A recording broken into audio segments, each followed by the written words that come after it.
qui a eu à la suite de Marseillan. En octobre 2014, rassemblement à Laconne. Voilà. Alors là, il y en a beaucoup qui s'en rappellent parce que ça s'était très très bien passé.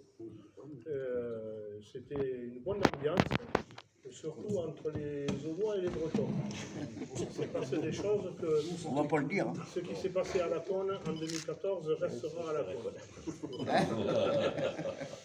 Donc, en novembre 2014, il y a la grande finale à Montauban.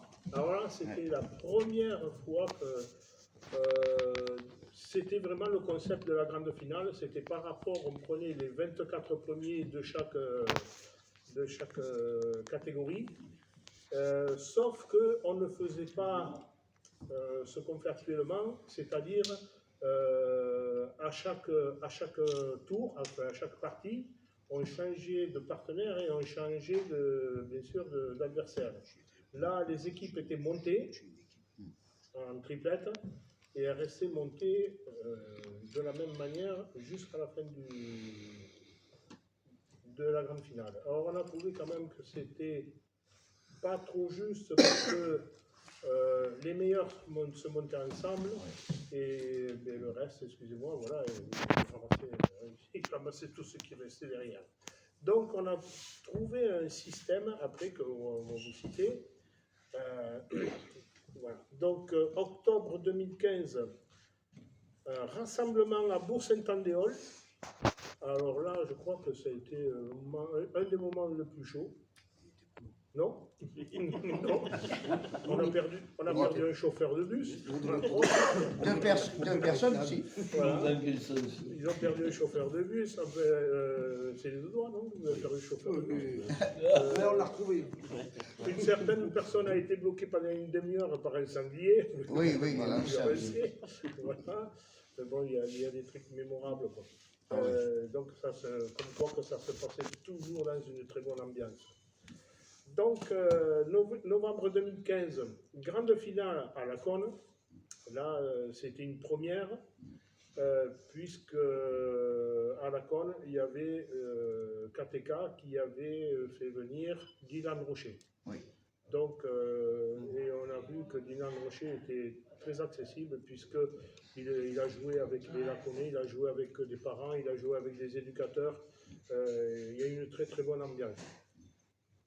Et là, justement, on avait commencé le nouveau concept, c'est-à-dire un minime, un cadet, un junior, et à chaque tour, on changeait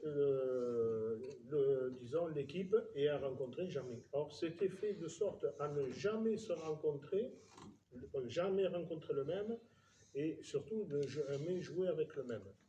Bon, il y a eu des petites imperfections volontaire ou involontaire de la part de la personne qui l'avait monté, et on a dit maintenant on va mettre ça en place. On a fait en sorte que ça ne se reproduise plus. Donc, août 2016, signature avec la FFPJP à Souston. Alors, il faut dire que depuis 2012-2011, je donnais quelques coups de pied à la fédération pour essayer d'avoir, disons, au moins comment on appelle ça, une coalition. Donc, c'était pas ça, c'était reconnaissance.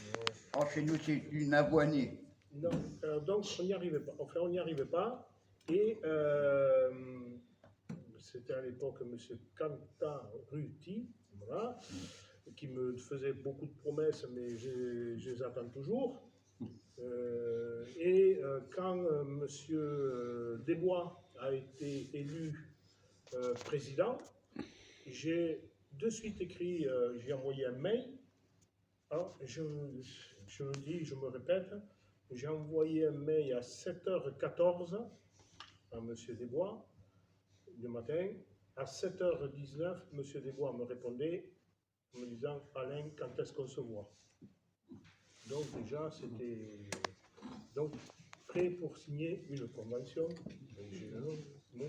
Donc on s'est rencontrés à Mâcon pour mettre tout au point, et il m'a dit « Écoutez, on monte le contrat et on le signe. » Bon, après, il avait des petits problèmes de santé, ce qui fait que ça a un peu tardé sans trop au mois d'août 2016 lors du championnat de France, 2015 pardon, non 2016, oui 2016, lors du championnat de France à Soustons, on a signé la première convention.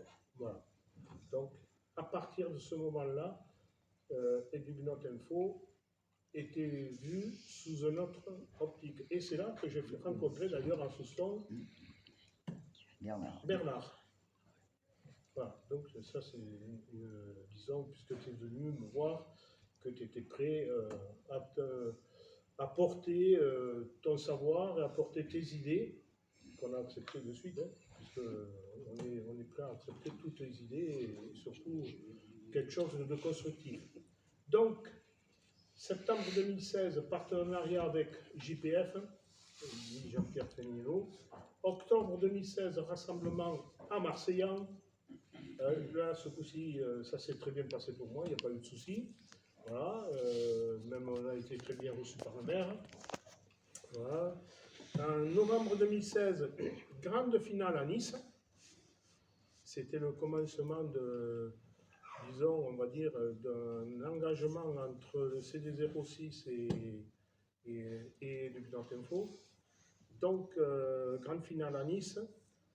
Et il est venu d'ailleurs du beau monde cette année-là, puisqu'on a vu des membres de la Fédé qui se sont déplacés pour venir me voir, et ainsi que Alain Bidot, qui est venu aussi. Donc c'était quand même sympathique. Octobre 2017, rassemblement à Donzenac. Voilà, donc certains se rappellent aussi, on en a parlé dernièrement. Pardon ? Il n'y a plus pendant 3 jours. Oui. C'est vrai qu'il y a pas de mots. Non, ça, Donzenac, c'était pas. Parce que la Cône aussi, ça nous est arrivé. Hein. Ah oui. Novembre 2017, grande finale à Rosas, en Espagne. Là, c'était une grande première. On est allé à l'extérieur du pays. Et ça s'est même très bien passé. Puisque l'orage a tourné pendant 2 jours autour de Rosas, et dès qu'on a fini, c'est tombé. Voilà, on a eu le temps de tout plier et il est temps. Octobre 2018, rassemblement à la Cône. Effectivement, à la Cône, on se rassemble souvent. Oui. Donc, rassemblement à la Cône pour les éducateurs. Novembre 2018, on est revenu à Nice. Voilà. Donc, tout le monde se souvient qu'à Nice, ça s'était très bien passé. C'était sur la demande du président du CD06, à savoir M. Bernard Consonov, qui voulait déjà le refaire en 2017. Mais bon, comme Jean-Pierre Féniello avait fait la proposition de Rosas, on a reporté en 2018. Donc, octobre 2019, rassemblement à Rosas. Voilà.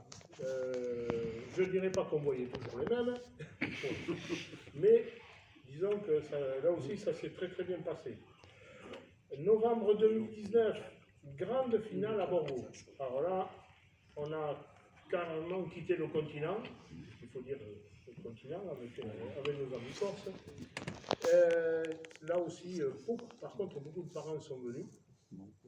Et il y en a qui sont venus en avion.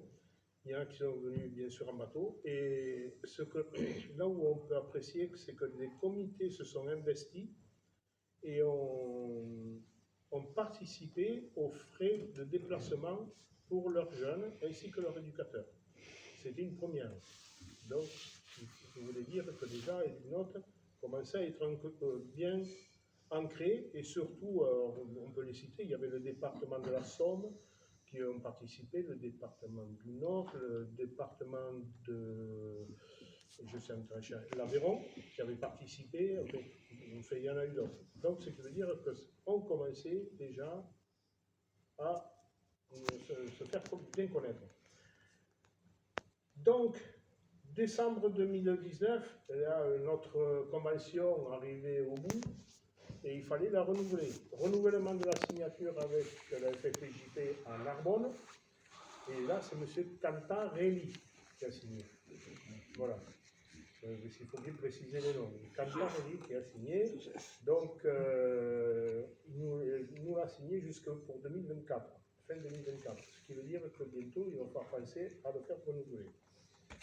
En 2020, alors là, ça a été le gros souci, c'est le Covid-19 qui nous a plombé. Et alors, je vais faire un petit encart parce que, comme quoi, Clédugnan a toujours des idées, mais moi je dis il faut rendre à César ce qui appartient à César. Je trouvais que c'était dommage que nos jeunes ne puissent participer à aucune compétition, disons d'un bon niveau, pas pour dire au niveau, et j'ai eu l'idée de faire. Alors moi j'appelle ça le trophée interrégion. On l'a appelé, d'autres personnes qui ont pris ce projet l'ont appelé le trophée des pépites et des élites. Et donc j'ai proposé ça à la fédération, puis à la DTN, qui ont trouvé que l'idée était alléchante et ils l'ont prise. Bon, ils ont pris mon idée, mais quelque part, mais je me dis, mais je ne suis pas si con que ça. Voilà, excusez-moi. Et ils ont fait le trophée des pépites et des élites. Bon, pépites existent toujours, élite n'existe plus, à partir de cette année. Donc, comme quoi, que quand c'est des bénévoles qui s'en occupent, c'est pas pareil que quand c'est des personnes qui sont payées. Bon, salariés. Ça, je dis, parce que je dis ce que je pense. Je ne me suis jamais caché. En 2020, janvier 2021, visio depuis la Cône, parce qu'on ne pouvait pas faire de réunion, c'était impossible. Donc on a fait une visio depuis la Cône. On a été bloqué pendant 3 jours par la neige. Voilà. Mais ça s'est très bien passé. On avait les huîtres, c'était bien. Voilà. Les Audois ont eu des difficultés à revenir sur Nice, surtout à passer l'école. Pascal. Pour quitter la Cône. Voilà. Donc, mais enfin, là aussi, c'était sympathique parce que ça nous a permis, entre une dizaine, de passer un bon moment tous ensemble. Et on a pas mal rigolé, même si on n'était que 10. En 2020, toujours mars 2020, partenariat avec Boulanciel. Alors, il faut savoir que Rémi Gallo avait quitté KPK, mais Rémi Gallo nous suivait toujours.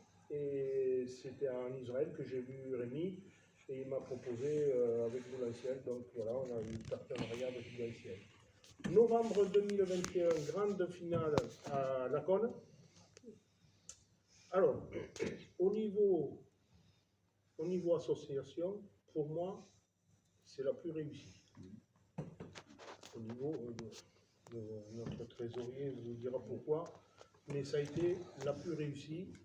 Je pense que le fait de sortir du Covid et de se retrouver tous, on avait quand même, on a rempli le camping, on a rempli pratiquement tous les gîtes qu'il y avait autour, et encore, il a fallu trouver de la place, parce que il faut dire que les habitants de la Cône nous ont quand même donné un bon coup de main, parce qu'il y a des parents, il y a des joueurs qui ont été hébergés chez l'habitant, tellement qu'on était nombreux au niveau, et je crois qu'on faisait plus de 200 repas à chaque fois. Donc, il y avait, et puis l'ambiance était bonne, tout a été réussi. Voilà. Et encore une idée, neige encore à la Cône. Bon, enfin voilà. Novembre 2021, non, pardon, je reviens là-dessus. Octobre 2022, rassemblement à Bigouille. Alors c'était l'année dernière, Bigouille, non, c'est écrit Bigouilla, mais en Corse on dit Bigouille. Et donc là on va rentrer dans le résumé de ce qui s'est passé à Bigouille, parce que on n'était pas nombreux. C'est vrai que c'était compliqué, le bateau, ceci, cela, enfin bon. Et puis partir une semaine, c'est-à-dire on ne va pas en Corse pour 2-3 jours, là on part pour une semaine. Voilà. Et donc on a passé, nous on a passé 10 jours, il y en a qui ont passé 15 jours. On a été très très bien reçus par le club de la Casator et on a passé de bons moments tous ensemble, ça a été nickel. Voilà. Mais on était dommage qu'on n'était pas trop nombreux, enfin c'était sympathique. Voilà. On a voté des trucs, on a voté surtout au niveau de l'adhésion. Et il y a eu un oubli de notre secrétaire qu'on va reporter on va en parler avec, on va en débattre avec notre trésorier. Donc, si quelqu'un a quelque chose à rajouter sur Bigouille, je suis là. Voilà. Novembre 2022, grande finale à Serra. Alors, ça c'était l'année dernière. Bon, ça s'est pas mal passé. Notre trésorier peut en parler après aussi. Il dira par rapport avec ces chiffres. Octobre 2023, ben on est arrivé chez toi, Gérard. Voilà, enfin. Je dis enfin parce que on devait venir déjà depuis un bon moment. 2016. Oui, mais On va pas revenir là-dessus. Ben ouais, mais voilà. Donc, heureusement que la conne nous avait sauvés parce qu'à un moment donné, on devait venir chez toi. C'est vrai. Et donc ça s'est fait à la conne. Novembre 2023, eh bien, grande finale à Nice, ce sera la 3e. Et il faut savoir que le comité, le CD06, contribue à 50% à cette grande finale. Il faut le dire. Il faut le préciser. Donc, c'est la 3e fois qu'on revient à Nice. Hein. On aura le plaisir de revoir nos amis niçois. Voilà. Et je sais qu'on sera très très bien reçus. Alors à ce jour, parce que je vous ai cité plein de partenaires, hein, alors à ce jour, nous avons toujours comme partenaire la Boule Bleue avec Hervé Rofritsch, Boule Ancienne, l'AFFPJP et tout nouveau, il n'y a pas longtemps, à peine un mois, la team, qui est tenue par un de nos amis, enfin même deux ils sont, mais enfin voilà, Patrice Reynaud et Thierry Comès. Voilà, ils ont monté une société, la team, c'est sur les tenues. Donc voilà, on a pas mal quand même de partenaires. Maintenant, on aura des points à traiter, et ces points à traiter, je vais vous les citer, et après je vais passer la parole à notre trésorier, et on reviendra sur ces points à traiter. Alors, comme point à traiter, ce sera le futur bureau, donc future liste, la future AG 2024 qui sera à Grasse, la future grande finale 2024 qui devrait être à Bigouille. Je dis qui devrait parce qu'ils ont un petit souci au niveau des toilettes. On reviendra sur la cotisation. On reviendra aussi sur un petit point de notre règlement, le championnat de tir de précision. On reviendra aussi encore sur le règlement au niveau des points du challenge. Ensuite, l'avenir du challenge et de l'association. Et pour finir, vos suggestions. Voilà. Donc, partant de là, il a tombé. Oh oui, on va le relever. Partant de là, on se séparera après un bon petit repas. Voilà. Et, mais quand même, il y aura une petite arrêt pour les fumeurs. Et on fera une photo du groupe avec des sympathiques, je ne sais pas comment on peut appeler, parce que médaillon, c'est plus grand qu'un médaillon.